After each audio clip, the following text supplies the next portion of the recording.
YouTube, what's up? Back again for another daily fishing video here on Andrew Upshaw Fishing. Guys, we are going to break down practice for Oneida Lake. You know, practice started for me on Saturday of this past week. And I drove straight in from Arkansas. I had to go shoot a TV show there for Let's Fish TV with a good buddy of mine, Josh. And it was a really cool show, but it took a lot of time. It took one full day. And honestly, it was probably some of the coolest footage that we shot in a while. So I can't wait for y'all to watch that. But overall, the trip up wasn't too terribly bad. I did stay in one hotel in Cincinnati that I wish I could take back. But you know, that's just how it goes sometimes when you're traveling. You don't get to see what you book. And it had great reviews, but I don't know how they got those great reviews. So with that being said, let's talk about Oneida. Oneida was an adventure from day one. You know, and one thing about Oneida, it's a big lake, but it fishes really, really small. And so a lot of the times guys are going to be piled up on top of each other. Well, one thing that I've learned about Oneida is early in practice, the fishing is always so much better because it hadn't had the boats all over it, and the fish aren't as pressured, so you can catch a lot more fish and get a lot more bites. Well, that was no exception this week. First couple of days of practice, the fish were biting pretty good. You kind of go all over the place and get bit. Well, as the day progressed and as the week progressed, the fishing got tougher, but also we dealt with some pretty serious conditions. We had some really, really high wind one day. We had rain and clouds. The wind changed direction a bunch of different times, and that can make the fishing really, really difficult. And that is what we dealt with this week.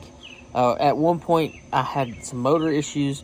Come to find out, it was a single cable that actually connects to Hallman. What are you doing? Hello. Hey, and we got a funny story to tell you about Hallman here in just a minute. But back to what I was saying, I actually had a cable that, you know, the cool thing about Mercury, you know, they can actually hook up their computer to your motor and they can tell exactly what's wrong. Even if you just have a bad wire. Well, Joe from the Mercury trailer actually hooked it up, found out I had one single bad wire. One bad wire, replaced the wire, everything's been working flawless. So I take out that day, I launched on the east end of the lake, and I struck out, man. I didn't find anything I wanted to fish. And it was tough. You know, it was a really tough day. And today we had a half day, kind of just ran out there just hoping to find one spot, and found one place. And that was my goal, is to find one place. But as far as baits go, this week has kind of been a variety. You know, the cool thing about the late spawn, post spawn time period, especially for smallmouth, is you can have 20 rods on the deck and technically catch a fish on every single one of them. You know, you can fish from 5 foot down to 25 foot and get a bite. And I really like those particular types of tournaments because basically I can have a lot of rods on the deck and just keep an open mind as to how I'm going to catch them. You know, I've thrown top waters, I've thrown jigs, Carolina rigs, drop shots, Ned rigs, tubes, you name it. And literally everything I just said is on the deck of my boat. And some people can't manage like that. You know, look at Holman. He's got like 5 or 6 rods on the deck. And I'm definitely the exception to the rule. I'm going to have 20 for the fact that I just am confident that I can go do a bunch of different things and catch some fish. So overall, I would give my practice like a B+. You know, could it have been better? Absolutely. I could have found a mega school and just know without a shadow of a doubt that I'm going to go win the tournament. I didn't find that. But I think I found enough to do extremely well. At the same time, it's a little risky what I'm doing. So I don't want to divulge that quite yet. You know, because what I'm doing is extremely specific. And I might have found a needle in a haystack. Or like what I like to say, a needle in a stack of needles. And I don't quite know that yet. So it's one of those that we're going to find out on tournament day just how good it's going to be. But let me tell you guys, this week we're staying... Hallman has outdone himself. I'm just going to tell you flat out. We are staying at a super, super nice place. And I'm not saying nice as in like the most expensive house on the lake. But let me show you what we're dealing with here. This is our view. I mean, I've literally walked 20 feet to the lake here. We've been able to leave our boats in the water. And we're able to fish. We get up in the morning and launch our boats, and we're ready to rock and roll. And we're actually on a big point. So we have water on this side, and then you turn all the way around and we have water on that side, and we got water on the end. We're at the very end of the point, and it makes it pretty cool. Waking up in the morning, you get that sunrise, you get all the bonus features. But I'm gonna tell you, just getting out there and being able to step out the door in the morning and walk into your boat and go fishing it's a game changer for us. It definitely settles us down, and it makes us a little bit more comfortable with what we're doing. But let's get out here to the boat. We're gonna look a little bit at what I'm using to target these fish. And hopefully it'll kind of give you a clue as to what you need to do the next time you come up north.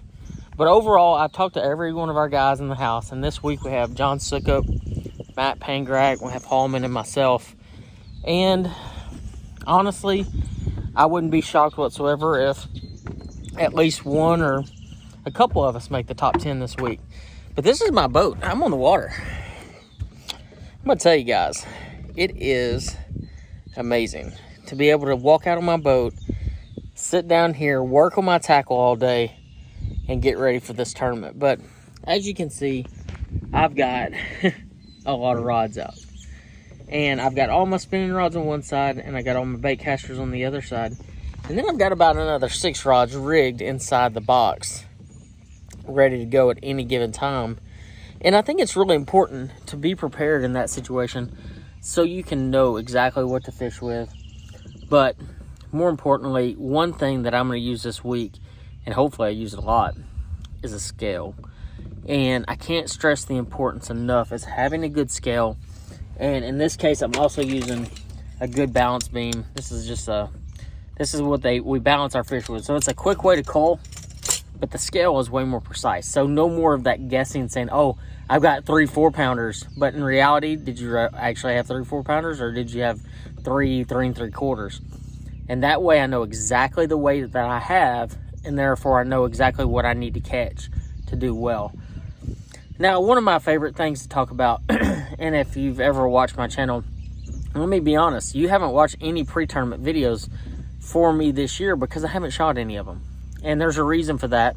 And the main reason is there's a lot of my competitors that like to watch our YouTube channels before we go to the lake. And let's be honest, we go to the same places over and over, and I don't want to kind of give away every single thing. So I've had to pick and choose what I give away and be very strategic in that regard. But I think it's really important that y'all understand what is going on. But as far as goal weights go, you know, that's something everybody always asks. What's it going to take to win? What's it going to take to make the top 10? What's it going to take to get a check? And to kind of give you the background of that, like, we all talk about it. Like every tournament guy, we go to the meetings, we go to all this stuff, and all we do is talk about weights. I'm going to tell you right now, it's going to take between 50 and 54 pounds to win this tournament. Top 10 is going to be between 30 and 31 pounds. And I'm saying the top 40, which is a check, is going to be between 23 and 24 pounds. I'm going to mark it right now. Guys, it's going to be in that range. And it's kind of funny that these guys can kind of predict what the weights are going to be and know exactly what they need to do well. But we've been out here so often, and we see so many past results that, let's be honest, it doesn't change too terribly much. So that is one thing that you can guarantee. So if I know the goal weight that I have to have, let's just say, for instance, I'm just trying to make a top 10. I want that 15.5 to 16 pounds, and I want to try to do it both days. But it's really hard to do that here. So what you want to do, technically, is go out there, catch you about 18, 19 pounds, and then be able to catch that 10 or 11 pounds on the second day and finish out the tournament. But one thing that I've used probably more than anything this week is my Lowrance Electronics, using my side imaging, going around on those offshore places, finding some needle in the haystack places. I can't stress enough, when you're on a body of water like Oneida or any place where you're fishing offshore, you almost have to have it. Active targets have been a big key for me as well. Once I find these isolated targets, whether it's a sand spot, a rock pile, a corner of a grass bed, I can actually line up on my active target and make precise casts. And that is a huge advantage when you're talking about setting up and making the right cast and catching the bass. And tomorrow, I'm looking for 5 bites. The next day, I'm looking for 5 bites. If I can get those 5 bites each day, I'm going to have a chance of making a top 20 and one step closer to the Bassmaster Elite Series, and that's the overall goal, obviously. And as you can tell, there's Matt. He's doing a dance, so I expect him to do well as well. So, guys, I hope y'all enjoyed this video. If you haven't yet, hit that subscribe button. I'd really appreciate it, and I'll see y'all on the next one.